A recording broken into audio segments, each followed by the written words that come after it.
Nous continuons nos rencontres avec les candidats et candidates pour les élections communales 2018 et je reçois à l'instant, ils sont présents sur le plateau. Il s'agit de Madame Maryam Amrani. Maryam Amrani est 6e sur la liste numéro 5, donc socialiste à Saint-Gilles. À ses côtés, il y a Monsieur Jamal Ekazban. Jamal Ekazban, il est sur la liste PS-SPA à Molenbeek et vous êtes 2e, Monsieur Ekazban. Alors, honneur aux dames, si vous voulez bien, Monsieur Ekazban. Maryam, peut-être nous parler, donc vous êtes sur le terrain politique, on va dire, et communal. Vous êtes déjà conseillère communale à Saint-Gilles. Qu'est-ce que vous avez envie de dire sur votre parcours?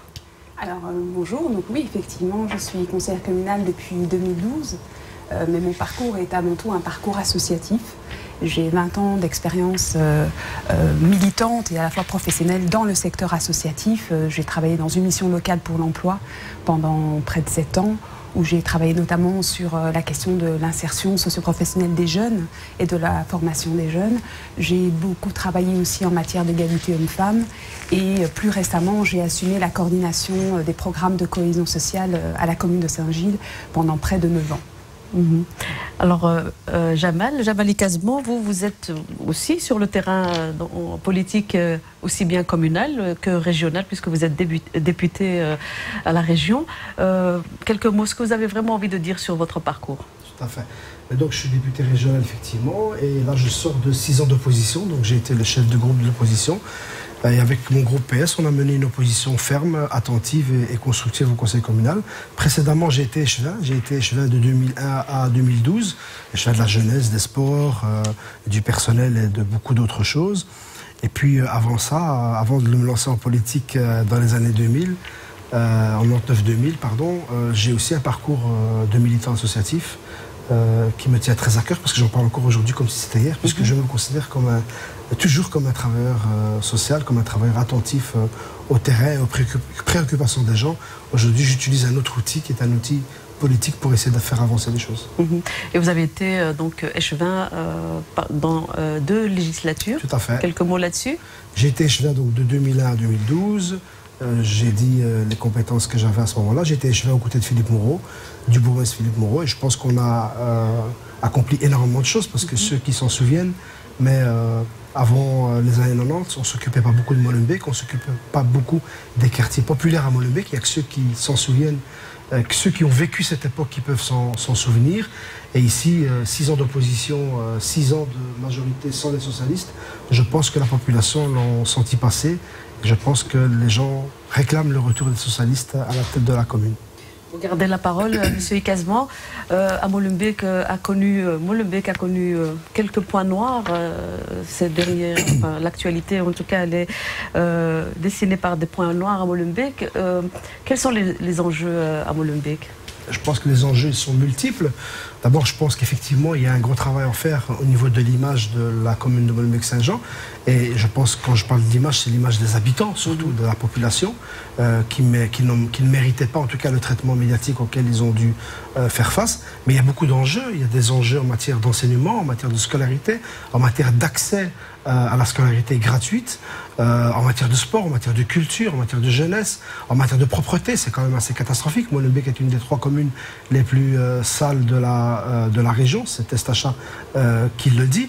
On a aussi des enjeux terriblement importants en matière de mobilité, puisqu'il n'y a pas assez de places de parking, il n'y a pas assez de cohésion entre les gens qui se déplacent à pied, à vélo ou en voiture. Donc il y a énormément d'enjeux à Molenbeek-Saint-Jean, sans oublier les commerçants qui à Molenbeek ont énormément souffert. Vous êtes aussi sur le terrain donc, communal, Madame Amrani. Maryam, qu'est-ce que vous pouvez dire justement sur qu'est-ce qui va bien et qu'est-ce qui ne va pas bien à Saint-Gilles? Mais à Saint-Gilles, c'est une commune qui compte un nombre important de jeunes. Donc c'est une commune qui doit relever le pari de la formation et de l'éducation des jeunes, puisque un grand nombre de jeunes vivent encore dans des situations extrêmement précaires ou ont des difficultés sur le plan scolaire et du coup ne parviennent pas à s'intégrer sur le marché du travail. Et donc il faut absolument poursuivre nos efforts en matière d'insertion socio-professionnelle. On a effectivement à Saint-Gilles développé depuis près de 25 ans tous des dispositifs d'insertion. J'évoquais tout à l'heure l'outil Mission Locale, où on a créé une maison de l'emploi et de la formation, toute une série d'organismes d'insertion socio-professionnelle. Mais il nous faut encore poursuivre ces efforts, puisque la réalité est là aujourd'hui encore. Nos jeunes peinent à entrer dans la vie active. Alors, pour entrer dans la vie active, il faut effectivement offrir un enseignement de qualité. Et donc, effectivement, au niveau communal, nous avons la responsabilité de l'enseignement. Et donc, maintenir nos efforts pour pouvoir continuer à offrir un enseignement de qualité, mais aussi un enseignement gratuit, puisqu'on voit que les coûts augmente au moment des rentrées scolaires. Bon, là, il y a quelques semaines de ça, beaucoup de familles éprouvent des difficultés à assumer les coûts relatifs à l'entrée scolaire. Beaucoup de familles, mais on a aussi de plus en plus de familles monoparentales aussi, dont certaines rencontrent des difficultés au niveau financier. Donc, je pense que cet enjeu de l'insertion des jeunes qui peinent à entrer sur le marché du travail et de pouvoir leur offrir de la formation, mais aussi un enseignement de qualité. Et puis quand le système traditionnel ne répond pas aux attentes des jeunes, pouvoir être en mesure de pouvoir proposer cet outil de la promotion sociale qui a permis à un grand nombre de personnes de réajuster le tir au cours de la vie, et donc effectivement pouvoir encore donner des moyens aux projets de formation dans le cadre de la promotion sociale. Donc ça, c'est un enjeu premier. Donc l'enseignement, la formation pour mettre le paquet pour que nos jeunes, notre jeunesse, puisse aujourd'hui trouver sa place dans notre société, puisqu'effectivement, vous l'évoquiez tout à l'heure quand vous évoquiez Molenbeek, je pense que trouver sa place aujourd'hui dans la société est une question qui dépasse largement les frontières de la commune de Saint-Gilles. Je crois qu'aujourd'hui, nos jeunesses ont besoin de se sentir plus forts pour affronter les défis de la compétition. Malheureusement, on est à l'ère de la compétitivité. Et donc, pour ça, il faut pouvoir offrir tous les outils à nos jeunes pour qu'ils puissent se mouvoir en termes de mobilité. Et faire face aussi. Oui. Se mouvoir socialement, mais aussi en termes de mobilité, qu'ils puissent ne plus avoir peur de quitter leur quartier, de partir, d'essayer de voir d'autres horizons. Parce que du coup, le quartier devient la valeur refuge et à terme peut constituer une forme de ghetto et de repli sur soi. Et donc là, j'en viens à mon deuxième enjeu. Je pense qu'effectivement, on est dans une commune à Saint-Gilles qui est connue aujourd'hui, assez une espèce de place to be pour des gens qui aiment le côté très vivant, venir prendre un verre, culturel. On a beaucoup d'artistes. Et donc, effectivement, on a une diversité culturelle à Saint-Gilles, liée notamment à l'histoire migratoire. On a une gare, la gare du Midi, qui est juste là. Et donc, on a accueilli ces dernières années, après-guerre principalement, une immigration venue de la Méditerranée. On a une communauté portugaise, grecque, espagnole et puis marocaine. Et puis plus récemment, on a une communauté subsaharienne, une communauté des pays de l'Est. Comment la commune, elle gère Et donc le défi, c'est de faire en sorte que tout le monde puisse trouver sa place dans ce village qu'est Saint-Gilles et éviter tous les risques de ce qu'on appelle la gentrification, par l'augmentation des coûts du loyer, par la spéculation immobilière. Et donc il faut pouvoir continuer en tant que pouvoir public, avoir la main mise sur des projets immobiliers et donc à travers l'outil de la régie foncière, soutenir l'action de l'agence immobilière sociale pour permettre à celles et ceux qui n'ont pas les moyens d'accéder au logement privé, de pouvoir disposer de logements décents, de qualité, à travers ces outils-là. Et donc, nous avons en tant que pouvoir public cette capacité à agir pour réguler le marché locatif. Et donc, il faut savoir que Saint-Gilles est aussi la première commune à s'être dotée d'une agence immobilière sociale et d'une régie foncière. Donc, il importe de poursuivre nos efforts en la matière. Alors, personnellement, quelles sont vos priorités maintenant que vous avez un peu dit les enjeux de la commune Les jeunes, je pense que... Oui, c'est ça. Donc effectivement, donc moi je l'évoquais tout à l'heure, dans mon parcours, j'ai beaucoup travaillé dans tout ce qui a trait à la formation, l'insertion professionnelle des jeunes. Donc j'ai vraiment envie de mettre à disposition mon expérience, mon expertise et le réseau que j'ai pu engranger tout au long de ces années.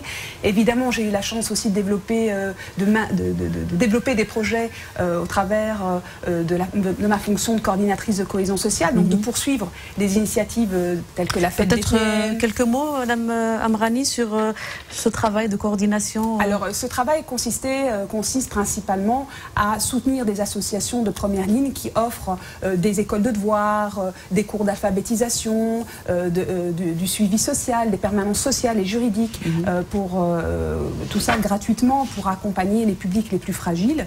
Et donc, je pense qu'aujourd'hui, il faut vraiment poursuivre ce travail, puisqu'effectivement, il importe d'être aux côtés des plus fragiles. Et Saint-Gilles a 25 ans de travail autour de tout ce qui est aussi interculturalité, rencontre de l'autre. Donc au-delà du volet de l'intégration sociale, il y a aussi ce volet de fêtes. On a développé des fêtes de quartier comme la fête Bethléem, le carnaval de Saint-Gilles, le parcours diversité, le café couture, qui sont autant de lieux et d'espaces et de moments qui sont en fait que des prétextes pour amener les gens à se rencontrer, les générations, les personnes de culture ou de religions différentes. Diverses, oui. Donc l'enjeu ici, c'est de veiller à ce que ce village saint-gillois puisse être un village où chacun trouve sa place, où les particularismes, les sensibilités de chacun puissent être reconnus, mais que chacun puisse se sentir Saint-Gillois et à sa place dans cette commune.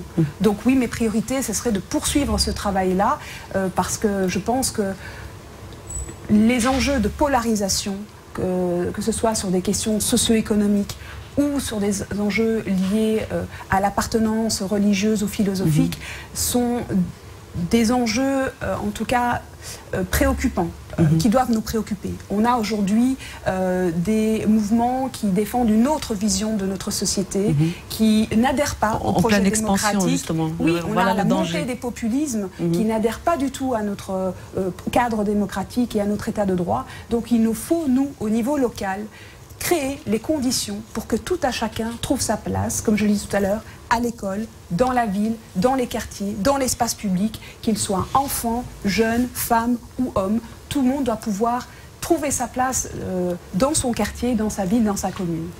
Merci Madame Mariam Amrani. Je m'adresse à vous, Monsieur Ikazman Jamal. Alors, vos priorités à Molenbeek, je pense qu'il y a ici 100% voisins, 100% fiers et 100% molenbeekois. Alors, qu'est-ce que vous avez envie de dire? Quelles sont les mesures que vous avez pensées avec votre groupe pour... Pardon. Oui. Donc nous, ce qu'on voudrait simplement, c'est rendre la commune de Molenbeek aux Molenbeekois, tout simplement. Alors une image peut-être que je peux utiliser, c'est qu'aujourd'hui vous allez, pour prendre un rendez-vous à la maison communale avec un élu, avec quelqu'un, vous avez face à vous un bunker vitré, vous devez déposer votre carte d'identité et attendre qu'on vous donne un rendez-vous pour revenir rencontrer quelqu'un. Ça ne va pas. Précédemment, il n'y avait pas ce bunker, il y avait possibilité pour les habitants d'avoir accès à leur commune plus rapidement, plus simplement. Moi, je pense que c'est extrêmement important d'être en permanence en contact avec la population. Maintenant, dans nos priorités, évidemment, comme à Saint-Gilles, Molenbeek, c'est aussi une des communes les plus jeunes de la région bruxelloise. Et il faut mettre le paquet sur la jeunesse. Et ce n'est pas qu'un slogan. Nous avons une richesse formidable, c'est notre jeunesse. Notre jeunesse aujourd'hui, ça passe évidemment par l'enseignement. J'ai dit tout à l'heure qu'il fallait absolument qu'on renforce la qualité, qu'on améliore la qualité de l'enseignement, qu'on renforce les directions, qu'on renforce les enseignants, qu'on crée aussi des études dirigées, ça, gratuites, après les cours, des études dirigées, pour aider nos jeunes à casser cet engrenage de l'échec scolaire. Il faut aider nos jeunes à casser cet engrenage. Tous ces jeunes qui veulent continuer à poursuivre des études, il faut essayer de les inciter un maximum. Ce qu'on voudrait aussi, c'est aider nos jeunes aussi qui veulent se lancer sur le marché de l'emploi. Alors, on ne va pas promettre des emplois aux gens, mais je pense qu'au niveau municipal, nous pouvons permettre à des jeunes d'acquérir une expérience. C'est pour ça que nous avons comme projet, par exemple, de lancer l'opération 1000 Jobs Students pour les étudiants, avec des stages dans les services communaux. Pourquoi? Parce que nos jeunes subissent de plein fouet la discrimination. Et une des discriminations, c'est souvent, on leur dit, mais vous êtes jeune, vous n'avez pas d'expérience. Ben oui, Si on ne leur donne pas à un moment donné une possibilité d'avoir un peu d'expérience, ils n'en auront jamais dans leur CV. Et donc je pense que la force publique, la commune, doit à la responsabilité de donner cette possibilité d'expérience. D'ailleurs, à Molenbeek-Saint-Jean, je ne comprends pas, on n'a pas beaucoup utilisé la garantie jeune, ce qui permet à des jeunes de pouvoir accéder à un emploi, en tout cas à une expérience. Vous n'avez pas directement un emploi, entre guillemets, définitif, même si aujourd'hui, est-ce que ça existe encore? Mais en tout cas, vous donnez la possibilité à quelqu'un de rentrer dans le marché de l'emploi. C'est important, vous savez, parce que faire rentrer des jeunes dans le marché de l'emploi, acquérir de l'expérience, c'est pas juste un travail et avoir un salaire à la fin du mois, c'est redonner un sens à sa vie, c'est redonner de la dignité humaine à ces jeunes qui parfois se sentent abandonnés, se sentent délaissés. Nous, au Parti Socialiste de Molenbeek-Saint-Jean, nous voulons laisser aucun jeune sur le bord du chemin. On veut aider ceux qui font des études, on veut aider ceux qui sortent des études et qui ont réussi pour essayer de se réinsérer dans la société, que ce soit à travers un emploi ou à travers la création d'une entreprise. Là aussi, la commune peut jouer un rôle. On peut mettre en relation les jeunes entrepreneurs, les jeunes demandeurs d'emploi avec des employeurs potentiels, qu'ils soient d'ailleurs présents au niveau communal ou au niveau régional. C'est extrêmement important. C'est aussi notre responsabilité. Je parlais des jeunes qui vont à l'école, des jeunes qui sortent de l'école, des jeunes qui veulent se lancer dans l'entrepreneuriat, mais il y a aussi des jeunes qui malheureusement ont eu des parcours chaotiques et des parcours difficiles. Et bien même ces jeunes-là, nous devons être là pour eux. Vous avez des jeunes qui traînent aussi à leurs pieds un boulet qu'on appelle cahier judiciaire. Je pense que notre responsabilité, c'est aussi d'aider ces jeunes à se réinsérer. Quand on le fait, on les aide, ils se construisent un projet d'avenir, mais on rend service à l'ensemble de la société. Donc quand on parle de priorité à la jeunesse, c'est pas qu'un slogan, c'est de manière générale, je pense qu'on rend un énorme service à la société. Parce que finalement, ces jeunes-là, ça représente vraiment l'avenir de nos sociétés, l'avenir de nos communes, l'avenir de notre région qui est multiple, qui est plurielle, qui est interculturelle, multiculturelle. Et si on veut vraiment la faire fructifier, il faut que chacun y trouve sa place. Ça passe par l'emploi, ça passe par une bonne scolarité, ça passe par le logement, ça passe aussi par une participation citoyenne plus active et les jeunes sont demandeurs. Et moi, ce que j'entends souvent aux quatre coins de la commune de Molenbeek, quand je vais dans les rues, je rencontre les jeunes, c'est que trop de jeunes ont l'impression d'être abandonnés, d'être délaissés. Les jeunes, aujourd'hui, ils ne veulent pas des promesses. Ils veulent simplement des engagements. Ils veulent qu'on soit attentif à eux. Ils veulent qu'on leur propose des solutions. Ils veulent qu'on mette en place des systèmes, des services qui vont les aider finalement, qui vont les aider à se retrouver dans ce dédale finalement qui est assez compliqué déjà pour des adultes. Alors vous pensez bien pour des jeunes. Donc voilà. Monsieur Jamali Kasban, qu'est-ce que vous avez vraiment adressez-vous maintenant à toutes les personnes qui nous regardent et qui vont voter le 14 octobre. Qu'est-ce que vous avez envie de leur dire?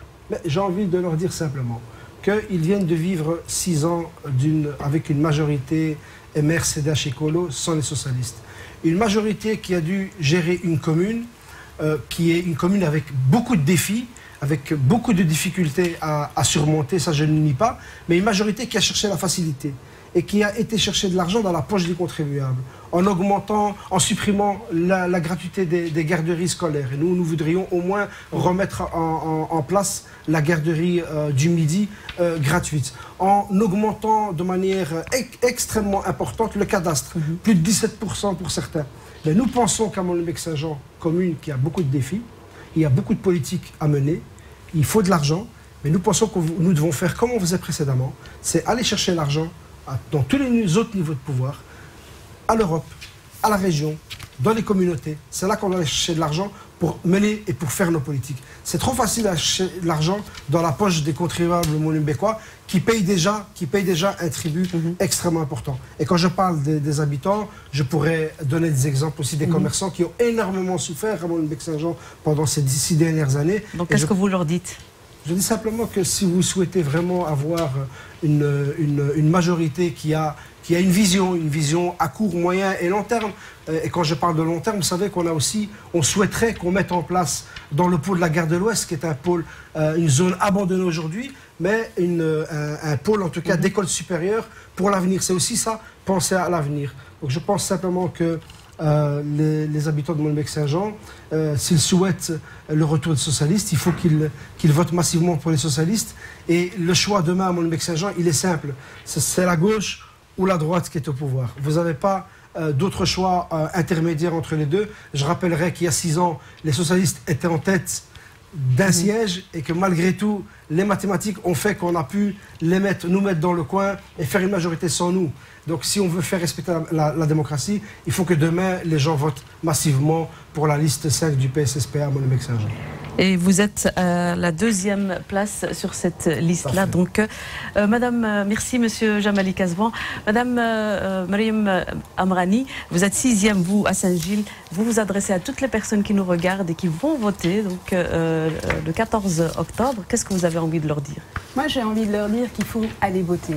Parce que j'entends beaucoup de gens aujourd'hui qui ont une forme de défiance à l'égard de la classe politique et à l'égard de la politique au sens large. Or, la politique, elle est présente dans notre quotidien. La crèche, l'école, le logement, la santé, on parlait des jeunes.